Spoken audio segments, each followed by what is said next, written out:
Shalom, hi. It's Rabbi Jonathan Blake. Welcome to my home.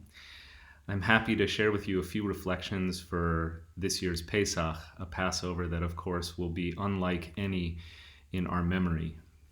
Here we have gathered in this unusual format, many of us connecting with loved ones through the wonders of this kind of virtual technology. And I recognize that even though we're doing everything we can to stay connected, and to fulfill our mitzvah, our ritual obligation to remember our history as slaves and our miraculous deliverance. Things feel different this year, and maybe even parts of the Seder will come off as ironic or untrue. I recognize that there's a bit of a sour note when we say, let all who are hungry come and eat, and yet our tables are devoid of the guests who were supposed to surround us tonight.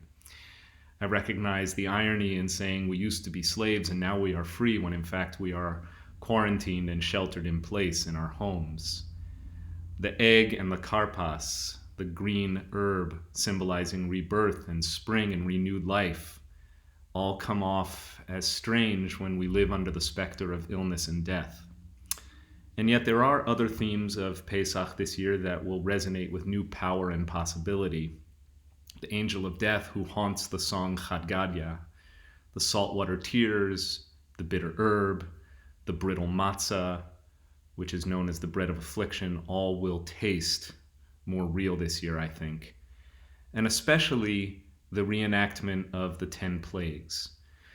As we know, the plagues are ritually enacted by taking a little bit of wine out of our cup of sweetness.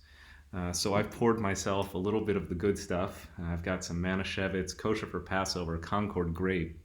And I have filled my cup, not quite to overflowing.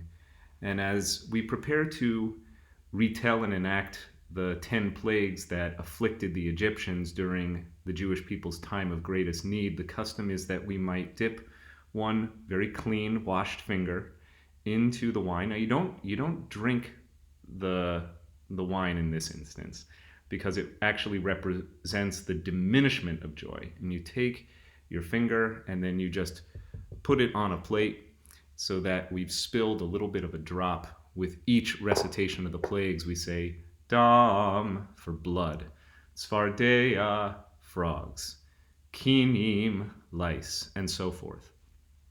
And this year, I would like to invite us, after we recite the traditional 10 plagues, to consider removing a few extra drops of wine from your cups.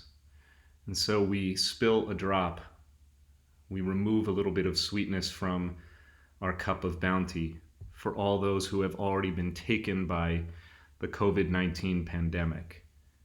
And another drop for all those people who are sick and scared, lonely and isolated. Let's spill a drop for all of our incredibly brave healthcare workers who lack sufficient personal protective equipment, and all of their patients who may lack life-saving tools such as ventilators. And we spill a drop for all those who have been afflicted by cynical leadership, leaders who are preaching misinformation, promoting ignorance, and publishing falsehoods. And maybe one last drop, a fifth additional drop, for a world that longs for healing and redemption. May it be God's will that we can say with full hearts and faith, not only next year in Jerusalem, but next year in person, in community, with our loved ones and a renewed and healed world surrounding us. Chag Sameach.